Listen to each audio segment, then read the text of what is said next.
میں اس آوارہ لڑکی کو کبھی اپنی بہو نہیں بناؤں گی، ممانی نے نفرت سے کہتے میرے منہ پہ زوردار تھپڑ مارا تھا، جبکہ میرا شوہر جس سے 1 ماہ پہلے میرا نکاح ہوا تھا وہ خاموشی سے کھڑا یہ سب دیکھ رہا تھا۔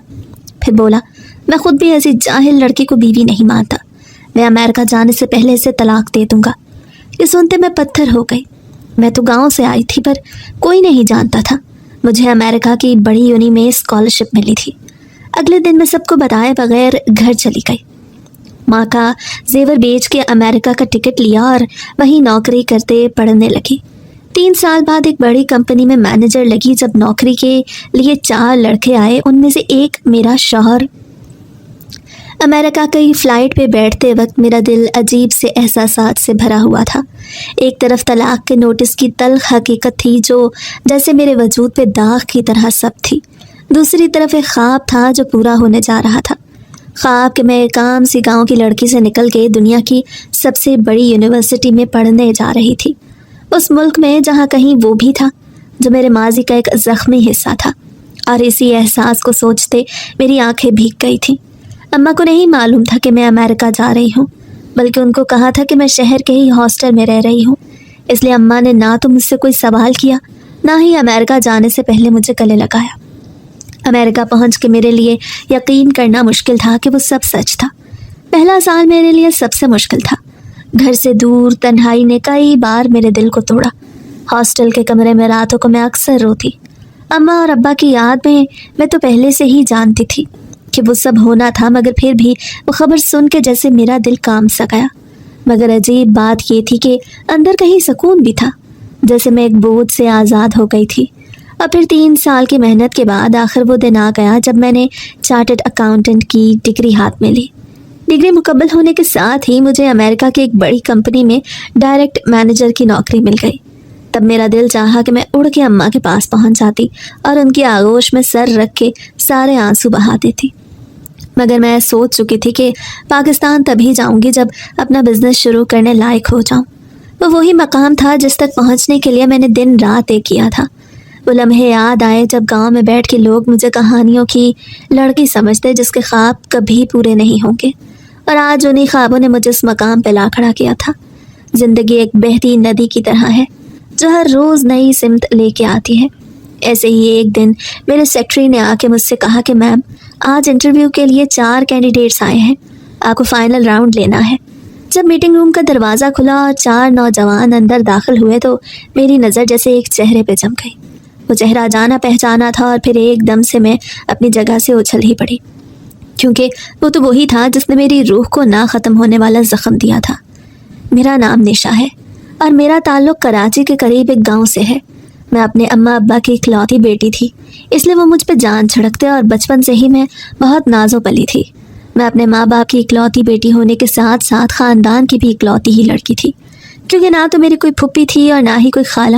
ابا تو ویسے بھی دادا کے اکلوتے بیٹے تھے، لیکن اماں کے ایک بھائی تھے اور ان کا بھی ایک ہی بیٹا تھا، اس لیے میں خاندان بھر کی آنکھوں کا تارا تھی اور سب مجھ سے بہت پیار کرتے۔ میں نے ہمیشہ زندگی کو ایک خواب کی طرح گزارا تھا جس میں کبھی کوئی دکھ تھا ہی نہیں۔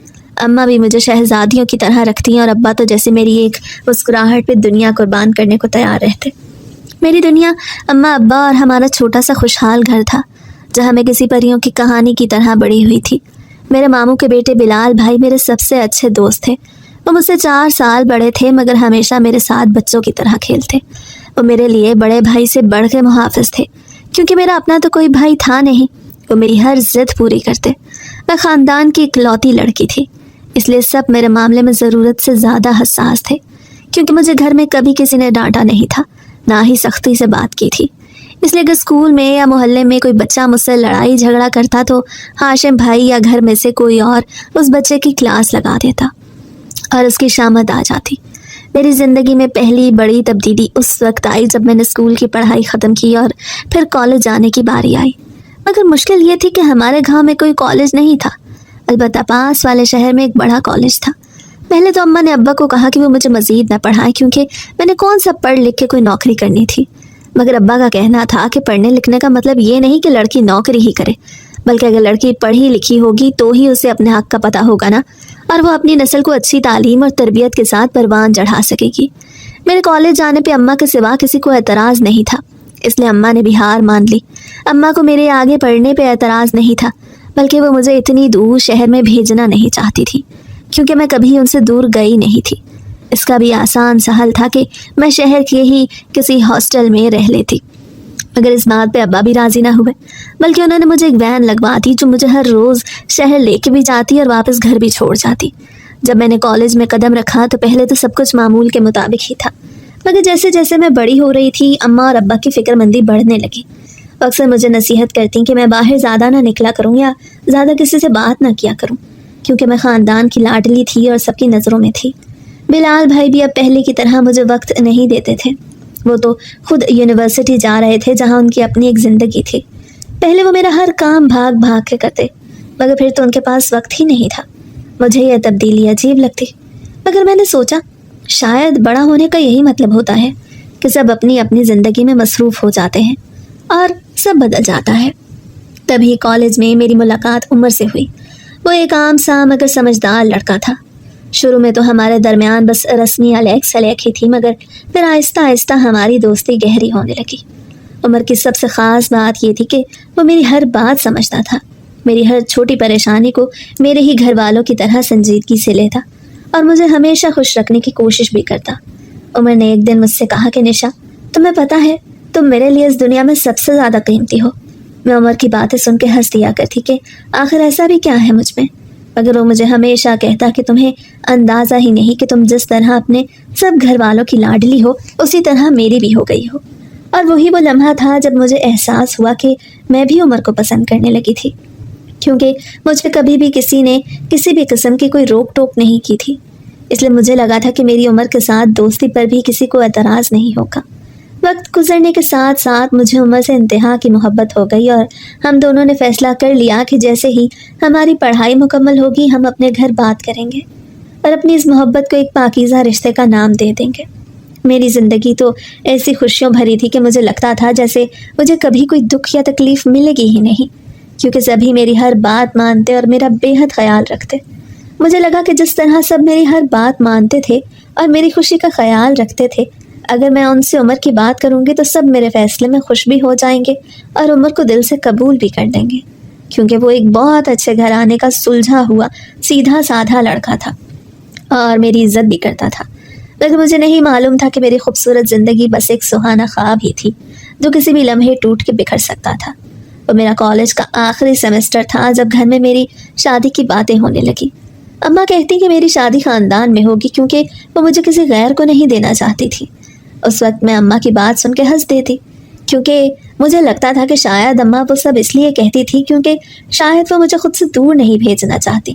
مگر ایک دن جب ماموں بھی ہمارے گھر آئے اور باقاعدہ طور پہ میری بلال بھائی کے ساتھ نسبت طے کر دی گئی تو مجھے اماں کی باتوں پہ یقین ہونے لگا۔ شاید وہ سچ ہی کہتی تھی کہ مجھے دور نہیں بھیج سکتی بلکہ اپنے پاس ہی رکھنا چاہتی تھی۔ بلال بھائی کے ساتھ شادی میرے لیے حیرت کا ایک شدید جھٹکا تھا۔ بلال بھائی تو میرے بھائی جیسے تھے، میں نے تو کبھی اس نظر سے سوچا تک نہیں تھا۔ میں نے اماں ابا سے بات کر کے ان کو سمجھانے کی کوشش کی، مگر اماں بھی مجھے ہی سمجھانے لگی کہ بلال تو بچپن سے ہی میرے ساتھ رہا تھا، میرے ساتھ پلا بڑا تھا، تو بھلا مجھے اس سے بہتر کون سمجھ سکتا تھا۔ مجھے لگا شاید اماں جذبات میں آ کے یہ فیصلہ کر رہی ہیں۔ تب میں نے ابا سے بات کرنے کی کوشش کی تو وہ بھی مجھے ہی کہنے لگے کہ ہم نے ہمیشہ تمہارے لیے سب سے اچھا سوچا ہے، بلال سے بہتر تمہارے لیے کوئی ہو ہی نہیں سکتا۔ بلال تو ہمارا اپنا ہے، تو وہ تمہارا ویسے ہی خیال رکھے گا جیسے ہم رکھتے ہیں۔ ابا کی باتیں سن کے میں خاموش ہو گئی۔ میں ان کو کیسے بتاتی کہ میرا دل کسی اور کے لیے دھڑکنے لگا تھا اور میں بلال کے لیے ویسے جذبات نہیں رکھ سکتی تھی جیسے کہ عمر کے لیے رکھتی تھی۔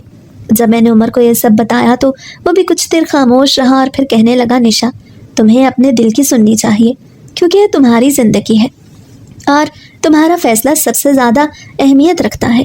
مگر میں جانتی تھی کہ میری زندگی کا فیصلہ تو میرے گھر والوں نے کر ہی دیا تھا اور میں چاہ کے بھی ان کے فیصلے سے انکار نہیں کر سکتی تھی اور بغاوت کر کے اماں ابا کا دل نہیں توڑ سکتی تھی۔ عمر نے مجھے بہت محبت اور خلوص سے کہا کہ اگر میں کہوں تو وہ میرے گھر رشتہ بھیج دے گا، مگر میں نے اسے منع کر دیا کیونکہ میں جانتی تھی کہ اگر عمر اپنے گھر والوں کو میرے گھر بھیجے گا تو گھر والے سب سے پہلا سوال مجھ سے ہی پوچھیں گے کہ جب مجھے معلوم تھا کہ میرا رشتہ بلال کے ساتھ طے ہو گیا تھا تو میں نے عمر کے ساتھ کے خواب کیوں دیکھے۔ اور اسے انکار کیوں کر دیا؟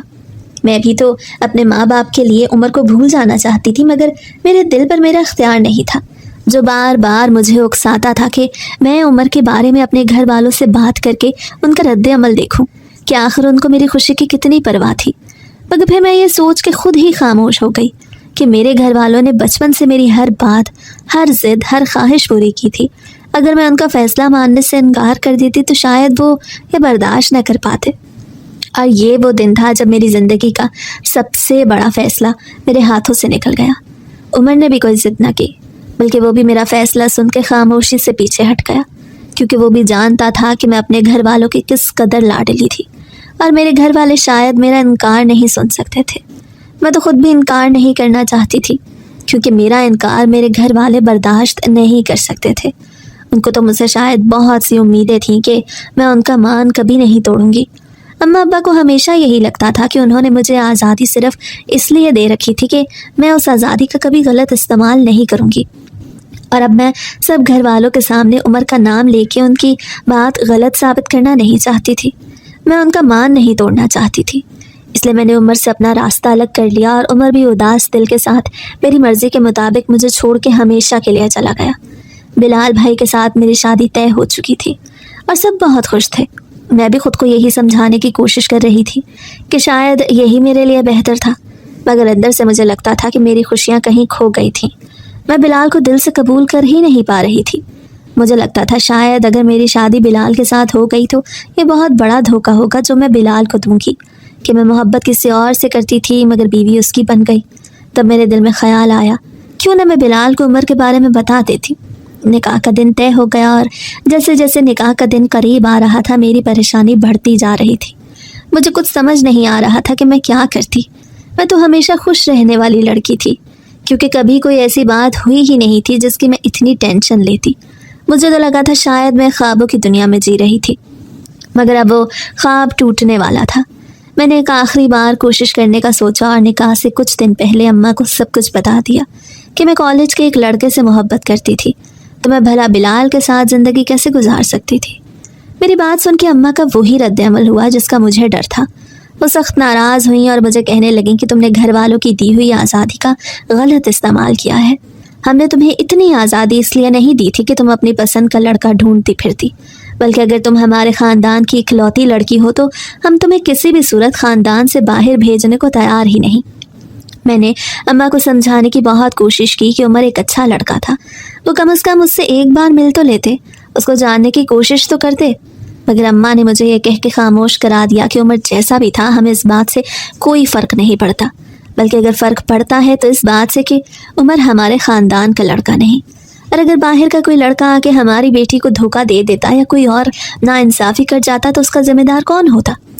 میں نے ڈرتے ڈرتے اماں سے کہا کہ اگر یہی بات میں بلال کے بارے میں کہوں تو ان کا کیا رد عمل ہوگا، کیونکہ ہو سکتا تھا کہ بلال بھی میرے ساتھ کچھ غلط کر جاتا، وہ میرے لیے اچھا ہم سفر نہ ثابت ہوتا، تب ہم کیا کر سکتے تھے۔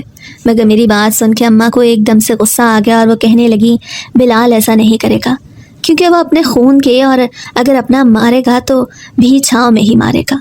اماں نے مجھے وہی گاؤں کی گھسی پٹی عورتوں کی طرح ایک فضول سی بات کہہ کے خاموش کرا دیا، اور سختی سے منع کر دیا کہ میں عمر کا نام کبھی بھی اپنی زبان پہ نہ لاؤں، کیونکہ میں تو بلال کی دلہن بننے جا رہی تھی۔ یہ بات سچ تھی کہ بلال ہمیشہ کی طرح میرا خیال رکھنے والا تھا، مگر میں اس سے وہ محبت نہیں دے سکتی تھی جو وہ شاید مجھ سے چاہتا تھا۔ مجھے عادت تھی کہ میں شروع سے بلال کو بھائی ہی کہتی تھی، اس لیے نکاح ہو جانے کے بعد بھی مجھے بہت مشکل پیش آئی۔ جب بھی میرے منہ سے ان کے لیے بھائی نکلتا تو ممانی مجھے سخت نظروں سے گھورتی۔ اب بھلا اس میں میری کیا غلطی تھی؟ اگر گھر والوں نے مجھے خاندان میں ہی رکھنا تھا اور میری شادی بلال سے ہی کروانی تھی تو کم از کم مجھے پہلے ہی بتا دیا ہوتا، تاکہ میں کسی اور کے ساتھ دل نہ لگاتی اور بلال کے لیے پہلے سے ہی میرے دل میں محبت ہوتی۔ میں تو بلال سے شادی کرنا ہی نہیں چاہتی تھی، مگر جب مجھے اندازہ ہو گیا کہ اماں میری بات نہیں مانیں گی تو میں نے ان کے سامنے ایک شرط رکھی کہ جب تک میں اپنی ڈگری مکمل نہیں کر لوں گی میری رخصتی نہیں ہوگی۔ اصل میں وہ صرف ایک بہانہ تھا تاکہ میں خود کو اس رشتے کے لیے وقت دے سکتی اور عمر کو بھی بھول سکتی، اس لیے گھر والے آسانی سے مان گئے، مگر ممانی نے ایک طوفان کھڑا کیا تھا۔ وہ بھی یہی کہتی رہی کہ میں نے اپنی بہو سے نوکری تو کروانی نہیں، پھر یہ فضول کی ڈگریاں اکٹھی کرنے کا کیا فائدہ۔ مگر ابا بھی اس حق میں تھے کہ میں پہلے اپنی پڑھائی مکمل کر لوں، اس لیے ممانی کو بھی ماننا ہی پڑا۔ مجھے بہت وقت لگا تھا بلال کو دل سے قبول کرنے میں، کیونکہ عمر کو بھولنا میرے لیے بہت مشکل تھا۔ میرا اور عمر کا 4 سال کا ساتھ تھا جس کو بھولنا بہت مشکل تھا، مگر میں جانتی تھی کہ اسی میں میری اور میرے اماں ابا کی بھلائی تھی کہ میں عمر کو بھول کے بلال کے ساتھ اپنی نئی زندگی کا آغاز کرتی۔ اس لیے بہت مشکل سے میں نے بلال کو ہی اپنی قسمت سمجھ کے قبول کر لیا۔ بلال کے ساتھ نکاح کو چند دن ہی گزرے تھے، مگر میرے دل میں اب بھی عمر کی یادیں تھیں۔ بلال میرے ساتھ بہت محبت سے پیش آتا، مگر میرے دل میں خلا سا تھا جسے بھرنا شاید ناممکن تھا۔ بلال مجھ سے کہتا کہ میں جانتا ہوں تم ابھی اس رشتے کو قبول نہیں کر پائی ہو، کیونکہ سب کچھ اچانک ہی ہوا۔ اندازہ تو مجھے بھی نہیں تھا کہ گھر والے کیا سوچ رہے ہیں، لیکن اگر تمہیں وقت چاہیے تو میں تمہیں وہ وقت دوں گا۔ بلال کی یہ بات میرے دل میں اتر گئی اور میں جان گئی کہ وہ میرے ساتھ زبردستی نہیں کرنا چاہتا تھا، بلکہ مجھے اپنی مرضی سے اس رشتے کو قبول کرنے کا موقع دے رہا تھا۔ میں نے دل میں فیصلہ کر لیا کہ میں ماضی کو پیچھے چھوڑنے کی پوری کوشش کروں گی، مگر یہ اتنا آسان نہیں تھا۔ کئی بار رات کو سوتے وقت عمر کی یادیں میرے دل و دماغ پہ حاوی ہو جاتی۔ اس کے ساتھ گزارا گیا وقت، اس کی باتیں، اس کا میرا خیال رکھنا، وہ سب کچھ میری آنکھوں میں نمی بھر دیتا۔ میں جانتی تھی کہ وہ سب کچھ ماضی کا حصہ تھا، مگر دل کو سمجھانا بہت مشکل تھا۔ بلال کو لگتا تھا شاید میرے لیے وہ بہت مشکل فیصلہ تھا کہ میں اس کو ساری زندگی اپنا بھائی سمجھتی آئی تھی، اور گھر والوں نے میری اس کے ساتھ شادی کر دی تھی، اس لیے وہ مجھے وقت دے رہا تھا۔ بلکہ پھر میں نے ہی بہانہ بنا کے اس سے بات کرنا کم کر دی۔ مجھے لگا کہ پڑھائی کرنی تھی اور بلال کو بھی اس پہ کوئی اعتراض نہیں تھا، اس لیے وہ بھی خاموشی سے مان گیا، اور میں نے بلال اور عمر دونوں کا ہی خیال دماغ سے نکال کے اپنی پوری توجہ پڑھائی کی طرف کر۔ یونیورسٹی جوائن کرنے کا دن میری زندگی کا ایک نیا موڑ تھا۔ جب میں نے یونی کی دہلیز پہ قدم رکھا تو دل میں عجیب سی گھبراہٹ بھی تھی۔ ایک طرف نئی جگہ، نئے لوگ اور نئی دنیا تھی، دوسری طرف ماضی کی یادیں اور حال کا وہ رشتہ جو ابھی بھی میرے دل میں اپنی جگہ نہیں بنا پایا تھا۔ میں نے اپنے آپ کو پڑھائی میں اس طرح جھونک دیا جیسے یہی میری زندگی کا سب سے بڑا مقصد ہو۔ ہر لیکچر، ہر اسائنمنٹ، ہر پریزنٹیشن میں دل لگا کے محنت کرنے لگی۔ بلال کا رویہ ابھی بھی ویسا ہی تھا، وہ مجھ سے کبھی زبردستی بات نہ کرتا، کبھی کبھی میسج پہ بس یہ پوچھ لیتا کہ کیا پڑھائی اچھی جا رہی ہے یا کسی چیز کی ضرورت تو نہیں، اور اگر میں مختصر سا جواب دے دیتی تو وہ فوراً خاموش ہو جاتا۔ مجھے حیرت ہوتی کہ آخر یہ کیسا شخص ہے جو اپنی بیوی پہ کسی قسم کا دباؤ نہیں ڈالتا۔ دل کے کسی کونے میں بلال کے لیے عزت بڑھنے لگی، مگر عمر کے جانے سے جو خلا پیدا ہوا تھا وہ ابھی بھی موجود تھا۔ ادھر ممانی کا اپنا ہی چکر چل رہا تھا، وہ کبھی فون پہ تو کبھی گھر آ کے اماں سے یہی کہتی کہ نشا کا نکاح تو ہو گیا، اب شادی کی تاریخ بھی طے کر لو، آخر کب تک کھینچتے رہو گے، لوگ کیا کہیں گے۔ مگر اماں بیچاری میرے بہانے سے ہی انہیں ٹال دیتی کہ ابھی نشا کا دھیان پڑھائی میں ہے، امتحان ختم ہو جائیں پھر بیٹھ کے فیصلہ کر لیں گے۔ لیکن ممانی کب رکنے والی تھی، وہ بار بار اپنی بات دہراتی اور بلال پہ دباؤ ڈالنے بھی لگی۔ اماں مجھ سے کہتی آخر وہ کب تک ممانی کو ٹالیں گی، مگر میں اماں کو کہتی بس یہی کہہ دیا کریں کہ مجھے پڑھائی مکمل کرنی ہے، مجھے بھی شادی کے بندھن میں قید نہیں ہونا۔ لیکن اماں میرے چہرے کو دیکھ کے خاموش ہو جاتی۔ ان کے دل میں بھی خواہش تھی کہ بیٹی کا گھر اب جلدی ہی بس جائے تو بہتر ہے، کیونکہ وہ جانتی تھی کہ ہر بار انکار کے بعد ممانی کی ضد ایک بڑی آفت کھڑی کر دے گی۔ یونیورسٹی میں دن گزرتے گئے، بلال کو شاید سب کچھ اندازہ تھا۔ کئی بار وہ مجھے کال کرتا، مگر میں جان بوجھ کے مصروفیت کا بہانہ بنا کے ٹال دیتی۔ ایک دن وہ مجھے کہنے لگا کہ میری MBA کی ڈگری مکمل ہو گئی ہے اور ہو سکتا ہے کہ کچھ عرصے تک میں امریکہ چلا جاؤں، اس لیے اب تو سنجیدہ ہو کے رخصتی کے بارے میں سوچ لو۔ مگر میں نے اسے ہمیشہ کی طرح اس بار پھر ٹال دیا کہ وہ خود تو اپنی پڑھائی مکمل کر چکا تھا تو مجھے بھی ڈگری مکمل کر لینے دیتا۔ بلال میری بات سن کے خفا تو ہوا مگر کچھ کہہ نہ سکا۔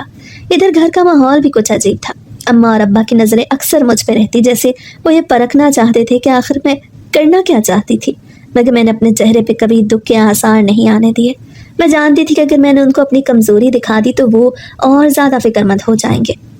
عمر بہت حد تک میرے دل و دماغ سے نکل چکا تھا اور میں بلال کو دل سے قبول کر چکی تھی، مگر میں اپنی پڑھائی کے معاملے میں اس حد تک سنجیدگی اختیار کر چکی تھی کہ جب تک ڈگری مکمل نہ کر لیتی رخصتی کے بارے میں سوچ نہیں سکتی تھی۔ لیکن پھر میں نے بلال کو وقت دینا، اس سے باتیں کرنا اور اپنے دل کا حال بتانا شروع کر دیا۔ وہ بھی جانتا تھا کہ میں اپنی پڑھائی کے معاملے میں بہت زیادہ سیریس تھی، اس لیے اس نے دوبارہ رخصتی کی کوئی بات نہ کی۔ مگر ایک ممانی حسب عادت ہمارے گھر آ دھمکیاں اور کہنے لگیں کہ بس اب اور انتظار مت کروائیں اور بیٹی کو عزت سے رخصت کر دیں، کیونکہ بلال نے کاروبار شروع کرنا ہے اور اسی سلسلے میں وہ 1 مہینے بعد امریکہ جا رہا ہے۔